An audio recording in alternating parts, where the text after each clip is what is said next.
Hey, Fletch, what's up, bro? What's up, brother? You coming or what? Trying to figure it out right now. No. I just drafted you. You coming or what? Are you kidding me? Yeah, bro. No, you did not. Yeah. Welcome to Are Carolina. you serious? Yeah, man. Welcome to the Carolina Panthers. Long snapper season, baby. Welcome back to our next divisional breakdown with the NFC South.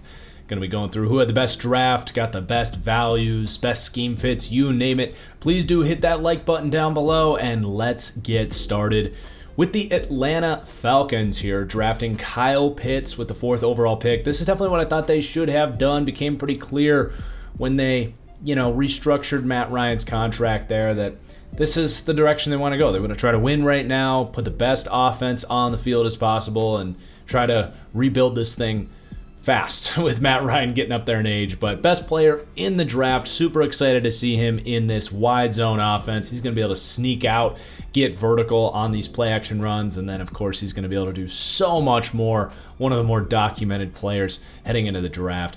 And then they go with Richie Grant actually in the 2nd round. Maybe a touch earlier than I thought he'd go, but I'm perfectly fine with this pick, especially when you compare him to, say, like Trayvon Merrick, who I'm pretty sure was still available at this point. But either way, I do think he's probably a little more ready now. I think I like his game better, but his physical upside just isn't there. He can do everything, and he's really good at man-to-man coverage as well, which, assuming they're going to go with more of that blitz, man coverage heavy system here that Dean Pease is bringing over from Baltimore, it makes sense to go with Richie Grant. So I'm a big fan of that pick in the 2nd round. They filled their biggest need. They looked at this defense, and frankly, I look at this defense, and it's not great, but I would say if you plug in just a day one, like, nice free safety there, you can work with the rest of the roster, the linebackers, the pass rushers, the corners. Like, it's not a complete disaster. Put Kyle Pitts on the offense, and this team can get back, I think, quicker than maybe some people think. And then you put Jalen Mayfield into this offensive line as a great value pick in the 3rd round. I actually give this an A+. Now, I expect he probably starts at left guard. That right tackle position there with Caleb McGarry, it's definitely up in the air. I don't imagine Mayfield beating him out or anything. But I love Mayfield as a guard. It was tricky to say, like, do you just put him at guard on your board? Is he going to be okay with that? He's still young. There could be some upside at tackle, so it's why he wasn't my number 1 guard. But him as a guard compared to, say, Elijah Vera Tucker, I don't actually think there's that big of a massive difference between those guys. So definitely a great pick. Jalen Mayfield in the 3rd round. I expect him to start at left guard, and maybe if McGarry really sucks, it gives you some flexibility there. But at the end of the day, it's great value. He's an awesome run blocker, and you got 3 really good football players here for Atlanta. And then Darren Hall in the 4th round. This was a bit of a win for me. I kept telling people in those draft network simulators, look, man, they had him at like 400th on their board. They had him at safety. I'm like, no, this guy's going to go in the 3rd or the 4th round. He's a hell of a cornerback prospect. He's athletic. He has high-end zone instincts. And here, we'll see what this scheme kind of looks like. I think he has the athleticism to develop as a good man corner as well. And he's not going to have to start here unless they want him to play in the slot, because they've got some young pieces in there. But overall, I thought that was just a good, valuable pick. He's a good prospect they got in the 4th round. I had a 3rd or 4th round grade on him. And then the Drew Dahlman pick. I'm always a fan of doing everything you can to make sure that you have 5 quality starters on the offensive line. And they have Hennessy, who I like a lot. They drafted, I think, in the 3rd round last year. But he's far from a guarantee. He barely saw the field last year, and you're basically drafting a similar prospect here, Drew Dahlman, who's an undersized center out of Stanford, who I do think in this wide zone offense is the perfect fit. So between Hennessy, Dahlman, Mayfield, you're hoping that center and left guard position, and even the right tackle a little bit, you're basically buying insurance and increasing the chances of having a quality offensive line here, which is obviously a huge priority for them, trying to win right now. For Matt Ryan, who's not exactly like eluding a bunch of sacks and making plays out of structure. So I like that pick quite a bit, even though it's a little bit early than I would have taken him. But he was definitely a sleeper coming into this class, not on a lot of people's radar. So I think some people surprised by that pick. Definitely a good scheme fit, and I have no problems with that pick at all. And then they take Taquan Graham in the 5th round. is fine. He's kind of a developmental, undersized defensive tackle. They have a lot of undersized guys. It's going to be kind of tough to see him seeing the field for a while there. We'll see, though. And then I am going to kind of shred them for some of these later round picks. Adetokunbo Ogundeji out of Notre Dame. I talked about him on my Not My Guys list. I basically said this is a guy that I think gets drafted 5th or 6th round, and I don't think he's a draftable player. I think he's getting lumped into this cluster of Notre Dame players. You look at Dalen Hayes, you look at the guy the Bengals drafted last year, and Ogundeji looks like those players, 6'4", 6'5", 260 pounds, and they are all kind of profiled into this group of like day 3 prospects with good run defense, good length, can generate a little bit of power. And then I put on his tape, and beyond that, I watch him at the Senior Bowl. He gets no push as a pass rusher. He has no finesse, and he's really bad against the run. I just don't think he's a good football player. He's already kind of maxed out with his age. So I'm actually going to give this an F. I don't think he's going to be at all an impact. And I'm just going to kind of call my shot there and say that was a wasted pick. Avery Williams, kind of a slot corner out of Boise State. I see him as a special teamer, someone that can compete for a slot job. I had a 7th round grade on him. That pick was fine. And then same thing here with Frank Darby. I just don't get it with him, man. Like, what does he do? He's not an elite. Obviously, he's not elite at anything. He's a 6th round pick, but he's not a good route runner. He's not a good athlete. He doesn't have great hands. He's not like this amazing run blocker. I just don't literally understand it with Frank Darby. So I'm going to call my shot on him and Ogundeji. I don't think Darby's going to make the team. Ogundeji probably will, might get some playing time, but I don't think he's going to be particularly good. But those are, way past anything really mattering when they had a really good draft in the first 4 rounds here. I'm going to give the Falcons an A-. I think they did everything they needed to patch up the offensive line, which was a big priority for me. Find a safety in Richie Grant, who might have been the best day 1 impact at safety in this class. And then obviously Kyle Pitts, you get the best player in the class as a whole. And I like some of those mid-round, 4th round grades picks too. So A- for the Atlanta Falcons. Very solid first draft to put in there for Arthur Smith.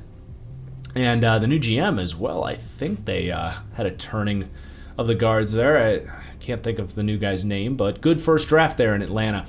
Then the Carolina Panthers had a bunch of picks here and really just rock solid down the board. I mean, the J.C. Horn pick was earlier than I would have taken him, but I'm not going to get too critical of it. I mean, he's a heck of a corner prospect. I would have gone with Surtain, but I get what people see in J.C. Horn. I'm just simply not as high on J.C. Horn.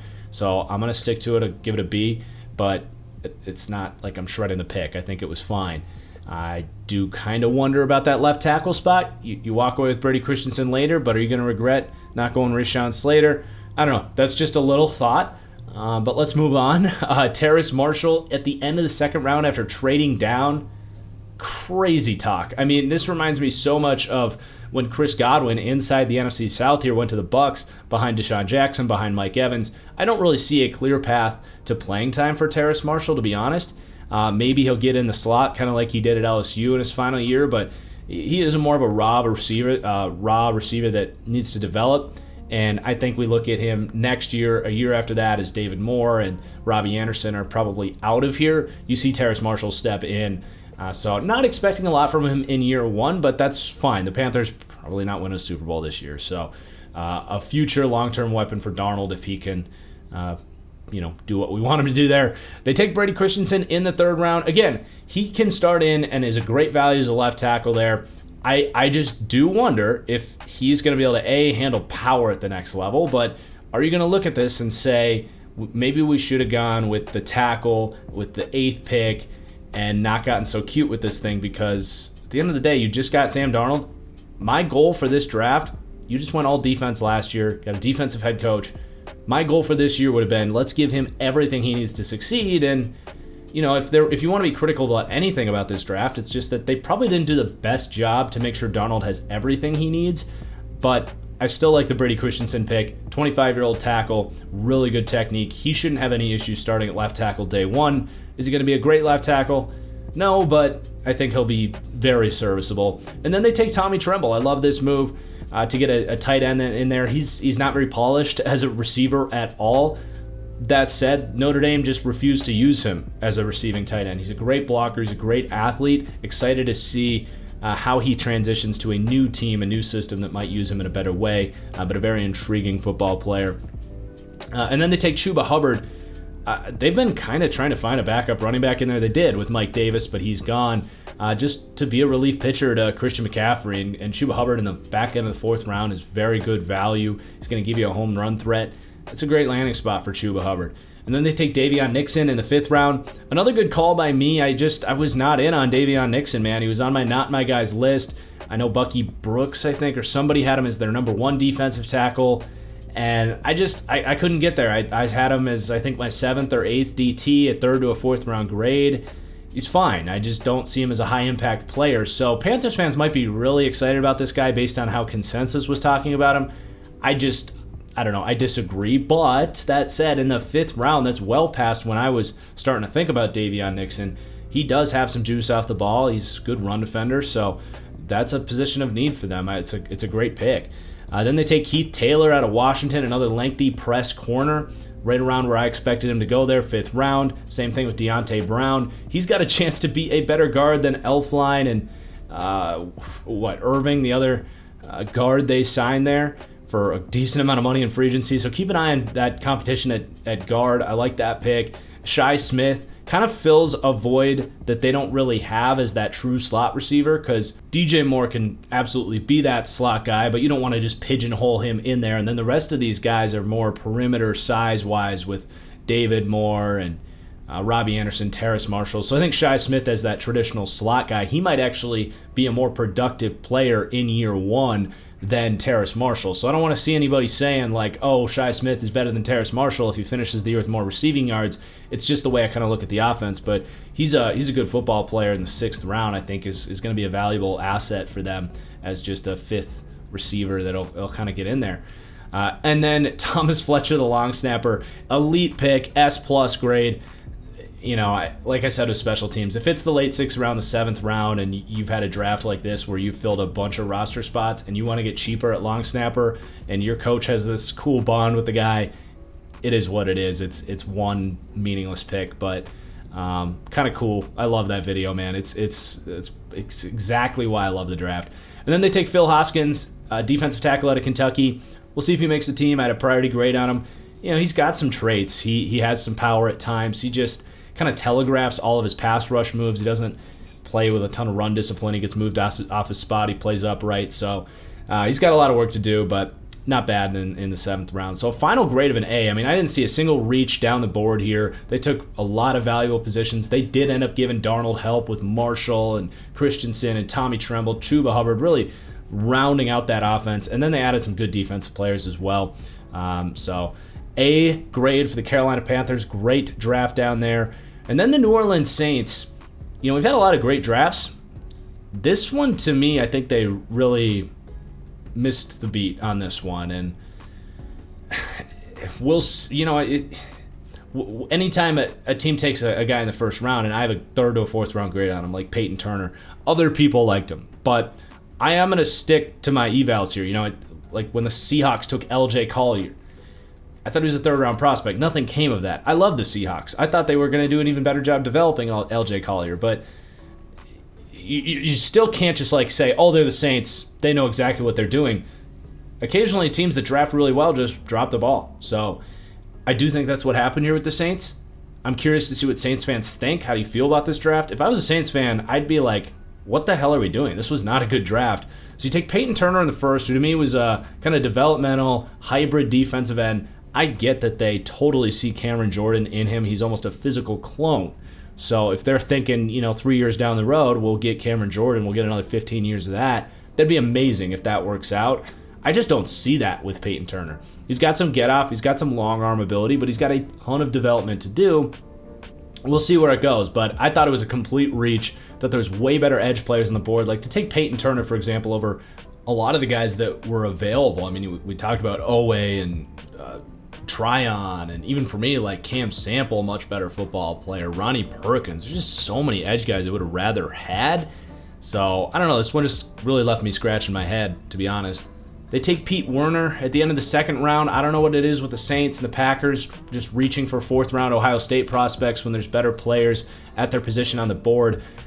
I don't hate Pete Werner. He's going to fill that role as that bigger middle linebacker. I just don't think this was really worth the pick. I think there's better linebacker prospects on the board. And I don't know. I don't see a huge upside with Pete Werner at the end of the second round. They totally make up for it for me. Getting Paulson Adebo was one of my top sleepers in this draft. If he wouldn't have opted it out, as a lot of Pac-12 players ended up doing, I think he probably would have been in, back end of the first, early second round contention. I had him as a better prospect than Eric Stokes, who the Packers took. So I love this pick. I think he's going to start as a number 2 corner, and ultimately we might look back in this draft and be like, yeah, they took some development, like they took a developmental DN. We'll find out in another year or two if he's going to play, but at least they got a quality starting number 2 corner in the third round to kind of save this draft a little bit. And Pete Werner's probably going to be a quality starter. I just don't think you have to take that player at the end of the second round.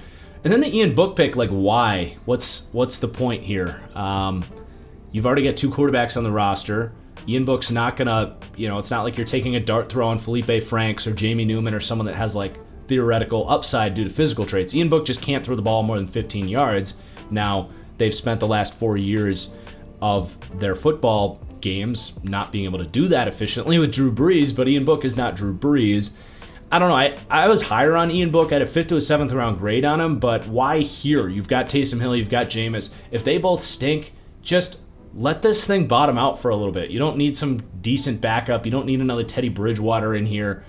Like, it wouldn't hurt to kind of hit rock bottom for just a year or two, Sean Payton, and then build this thing back up. I don't get the Ian Book pick at all. It's a C- for me. It's not like the value's terrible. I had a 5th to a 7th on him, but Landon Young in the 6th round's good value. He's kind of a high floor, low ceiling tackle. I think he gives them serviceable day 1 tackle depth. And then K'Wan Baker out of South Alabama. I thought there was a lot better receivers on the board, and they honestly could use receiver help. That's the only receiver that they took here. It just doesn't work for me. I mean, you could use that 2nd round pick on like Diami Brown, or that 1st round pick on one of the Moores or something like that. It's just, this draft just kind of stunk to me, and we'll see how these guys work out. But I'm gonna call it, man. I think this was probably the worst draft of the weekend. We'll see how I grade some of these other ones as we go, but I'd be pretty pissed if I was a Saints fan. Just don't really get the direction that they're going with here. Then the Tampa Bay Bucks. This was probably the most unique draft that we saw this weekend. Obviously, this roster is stupid loaded. Like, they were not going to draft a starter, I don't think, at any position. That's how good this roster is. Maybe if they went with a running back in the 1st round, they might have found a starter. But Jesus, dude, this team, this is one of the best rosters I've ever seen. Like, Jason Light, bringing all these guys back, I don't get. It's crazy. I don't have any other words for it. But they took a unique strategy because of that, because they have a 44-year-old quarterback. They could have used this draft to draft like high upside, developmental freak athletes to kind of sit and learn behind all these veterans. But they kind of went a different route. That would have been my strategy.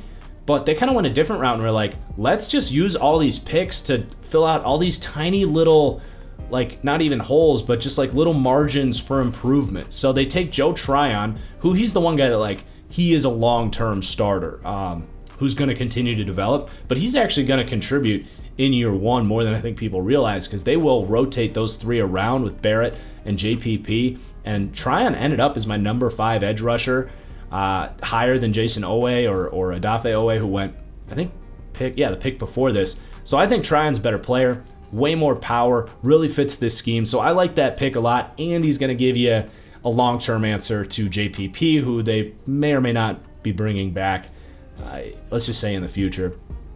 Then you have Kyle Trask in the 2nd round. 3rd or 4th round grade on me. I would not have made this pick myself, but I get it. I don't think this is them saying we see some crazy upside in Kyle Trask. We want him to sit behind Tom Brady for 2 years and he'll be the next Tom Brady. I really don't think that they see him like that. If it happens, it happens. But that's a massive projection for Kyle Trask. What I see this as is them saying, we get a super cheap backup for the next couple of years that's ready to go. If something did happen to Tom Brady, like, we need a quarterback that can maybe get hot with this roster. That's Kyle Trask. He is Nick Foles. Literally, almost everything about him, from arm talent to accuracy to random just stupid decisions to streakiness. Like, he can get hot and be on the money for 2 or 3 quarters, 2 or 3 games. That's what I see here in Kyle Trask, is a cheap backup with week-to-week upside. It's not like they had a bunch of cap space to go and make a play for a Teddy Bridgewater was interdivision. I don't even know if they would have done that move, but you get the point. Like, that's what I really see here. I don't think they're saying, like, we're going to sit and develop him and he's going to be the next Tom Brady or whatever. And if it happens, it happens. But I do get that pick. It's a C+. It's just, to me, that's kind of wasted value, in my opinion. I honestly think there's other routes you could have explored that if you felt the backup quarterback was essential. It's a pretty damn valuable pick that you spent on a quarterback that I think is Nick Foles. So I will criticize that aspect of it, but I do get it. They take Robert Hainsey in the 3rd round, which to me he's a super low upside swingman of an offensive lineman. They've had injuries kind of scattered on that O-line, so they see a guy that is really polished coming out of Notre Dame. Can play at right guard, can play either of the tackle spots. If you have injuries on that O-line, hell, he could even probably step in and play center. A really smart, well-polished player, but just lacks those physical traits. So I like that pick just as nice day one depth.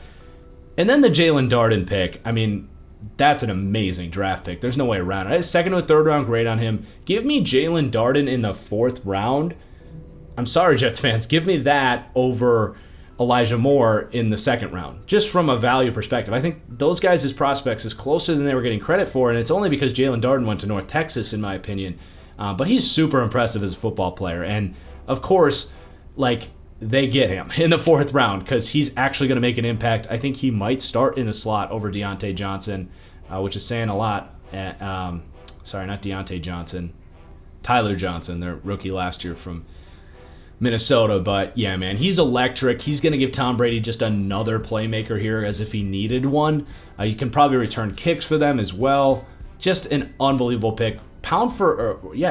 He's tiny. He's not pound for pound, might not be the best analogy, but bang for your buck, this might have been the best pick in the draft.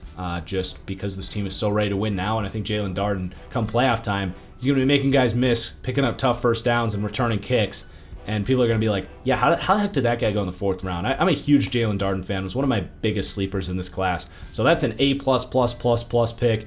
Was just a crazy steal there. They take KJ Britt in the 5th round. It's about where I had him going. He's going to kind of learn there, play special teams. It's a fine pick.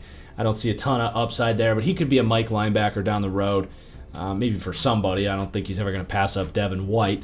But then they take Chris Wilcox, super speedy dude. They probably just see him as a gunner on punts and kicks and has some developmental upside, but he's already up there in age, so I think that's just a good special teams pick with some developmental upside. And then Grant Stewart out of Houston, Mr. Irrelevant, whatever, not a big deal, but I definitely didn't think he was a draftable prospect, so I'll give it a D. But overall, I'm going to give this draft a B. I think they probably left some value on the board, to be completely honest, with the Kyle Trask, Robert Hainsey pick. I don't really buy into that idea of what I get what they're doing. They're looking for those, just kind of plugging those little day one margins that they want to make sure they have insurance for. Do you need to spend a 2nd and 3rd round pick on those? I would say no. So that's really the only thing knocking this. And you're probably not getting any like elite players out of this draft. But the Joe Tryon pick and the Jalen Darden pick to me is enough to make this a B alone. And then everything else is just kind of, all right. So a B grade for the Tampa Bay Buccaneers, who definitely enter next year ready to go to repeat. Pretty crazy what they've done this offseason. So not a bad draft by any stretch of the imagination, just not the best we've seen, in my opinion. So there is the NFC South breakdown. Appreciate you guys for watching. We're going to move on to the AFC South next, talk about Trevor Lawrence and some of those drafts over there. We'll keep these things coming, and we'll see you guys then. Please do hit that like button, comment down below. Cheers.